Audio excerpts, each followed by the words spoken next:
السلام عليكم أصدقائي، مرحبا بكم معي مجددا على قناة مون فرونسي.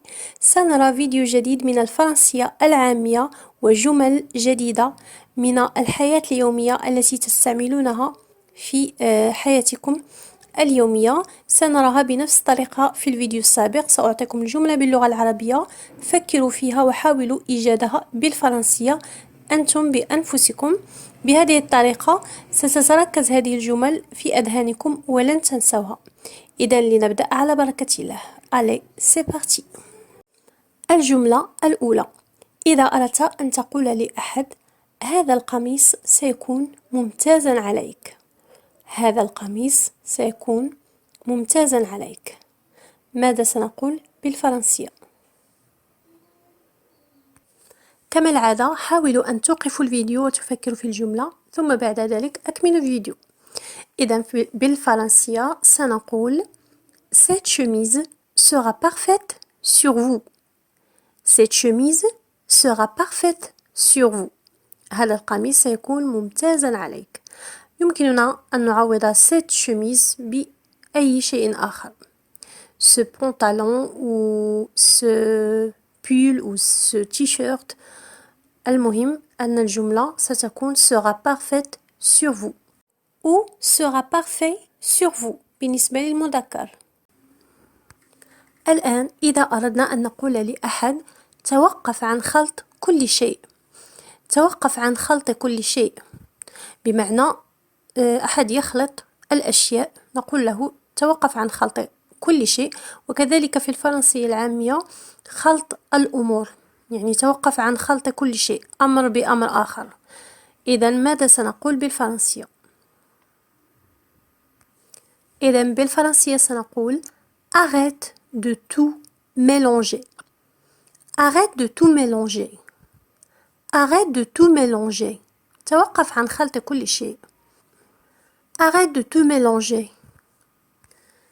إذا أردنا أن نقول ليس لدي سوى هذا لأفعله، بمعنى أنني لدي أشياء أخرى، ليس لدي سوى هذا فقط لأفعله. إذا بالفرنسية ماذا سنقول؟ ليس لدي سوى هذا لأفعله. J'ai pas que ça à faire. J'ai pas que ça à faire. بمعنى ليس لدي سوى هذا لأفعله. J'ai pas que ça à faire. J'ai pas que ça à faire. Ou je n'ai pas que ça à faire. إذا أردت أن أقول توقف عن قول أي شيء. توقف عن قول أي شيء. إذا بالفرنسية arrête de dire n'importe quoi. Arrête de dire n'importe quoi. Arrête de dire n'importe quoi. توقف عن قول أي شيء. Arrête de dire n'importe quoi. إذا أردت أن أقول لأحد يبدو أنك لم تفهم جيدا. يبدو أنك لم تفهم جيدا. On dirait que t'as pas bien compris. On dirait que t'as pas bien compris. يبدو أنك لم تفهم جيدا. يبدو بمعنى on dirait que أنك لم تفهم جيدا. que t'as pas bien compris هي في الأصل que tu n'as pas bien compris. que tu n'as pas bien compris. يعني في سرعة الكلام نقول que t'as pas bien compris. On dirait que t'as pas bien compris. إذا أردت أن أقول أن هذا جيد أو هذا من حسن الحظ. هذا جيد أو من حسن الحظ. إذن عبارة نقولها تعبيرا عن هذا بالفرنسية. وهي ça tombe bien. ça tombe bien بمعنى هذا جيد أو من حسن الحظ. ça tombe bien. يخبرك مثلا أحد بشيء ما، بأمر ما، وتقول له ça tombe bien بمعنى هذا جيد، هذا يعني من حسن الحظ أن هذا وقع. ça tombe bien. الآن إذا أردت أن تقول لأحد خدعتك أو تمكنت منك. خدعتك أو تمكنت منك، يعني قمت بحيلة لأحد وأوقعته في تلك الحيلة وقلت له خدعتك أو تمكنت منك. أو كذلك أمسكت بك، ماذا ستقول له؟ العبارة بالفرنسية هي je t'ai eu je t'ai eu je t'ai eu je t'ai eu بمعنى خدعتك أو تمكنت منك تمكنت منك je t'ai eu. أو كذلك أمسكت بك je t'ai eu. الآن إذا أردت أن تقول لأحد من تحسب نفسك، من تحسب نفسك أو من تظن نفسك بهذا المعنى بالفرنسية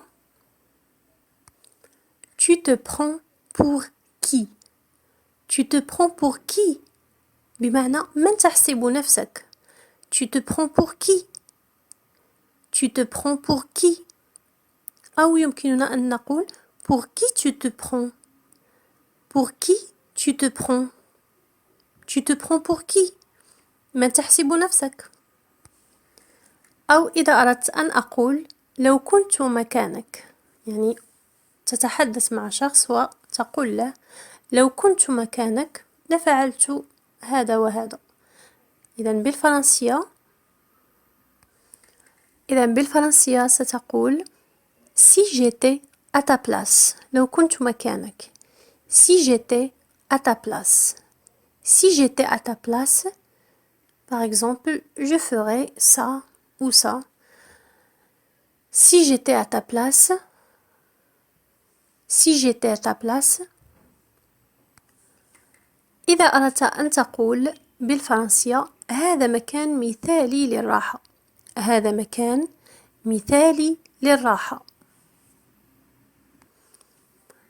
سنقول بالفرنسية c'est un endroit idéal pour se reposer c'est un endroit idéal pour se reposer c'est un endroit idéal pour se reposer.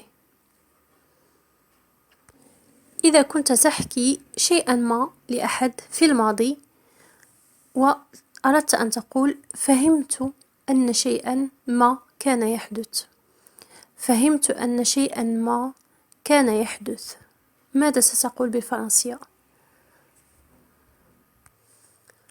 إذا بالفرنسية سنقول j'ai compris qu'il se passait quelque chose j'ai compris qu'il se passait quelque chose بمعنى فهمت أن شيئا ما كان يحدث. J'ai compris qu'il se passait quelque chose. J'ai compris qu'il se passait quelque chose. إذا أردت أن تقول لأحد أتظن أنك ذكي أو أتظن نفسك ذكي أتظن نفسك ذكي، هنا الذكاء يعني هناك نوعين من الذكاء، يعني الذكاء الماكر والذكاء المحمود، الذكاء يعني الجيد. إذن هنا في هذه الجملة نعني الذكاء الماكر. أتظن نفسك ذكي؟ إذن بالفرنسية سنقول tu te crois malin tu te crois malin بمعنى أتظن نفسك ذكي tu te crois malin malin هو الذكي يعني ذكاء ماكر tu te crois malin. أما إذا أردت أن أقول يعني بطريقة أخرى سأقول tu te crois intelligent tu te crois malin. إذا أردت أن أقول لقد خفت كثيرا لقد خفت كثيرا بالفرنسية j'ai eu très peur j'ai eu très peur لقد خفت كثيرا j'ai eu très peur.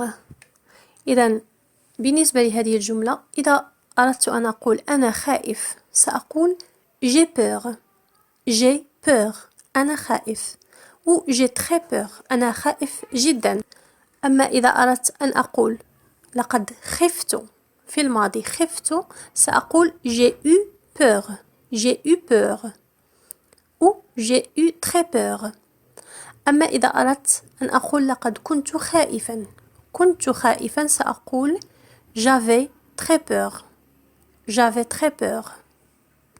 إذا لنمر لجملة أخرى. إذا أردت أن أقول لم أستطع النوم. لم أستطع النوم. بالفرنسية سأقول je n'ai pas pu dormir. je n'ai pas pu dormir. je n'ai pas pu dormir. ou je n'ai pas pu dormir. j'ai pas pu dormir. لم أستطع النوم. وأخيرا كجملة أخيرة إذا أردت أن أقول أنا في خدمتك. أنا في خدمتك. بالفرنسية je suis à votre service. je suis à votre service. je suis à votre service. وفي الأخير أتمنى أن تكونوا قد استفدتم من هذا الفيديو. لا تنسوا أن تضغطوا لايك وشاركوه مع الأصدقاء حتى تعم الفائدة، وقوموا بإعادة الفيديو حتى تحفظوا هذه الجمل وتستعملوها في حياتكم اليومية. وحظ موفق للجميع.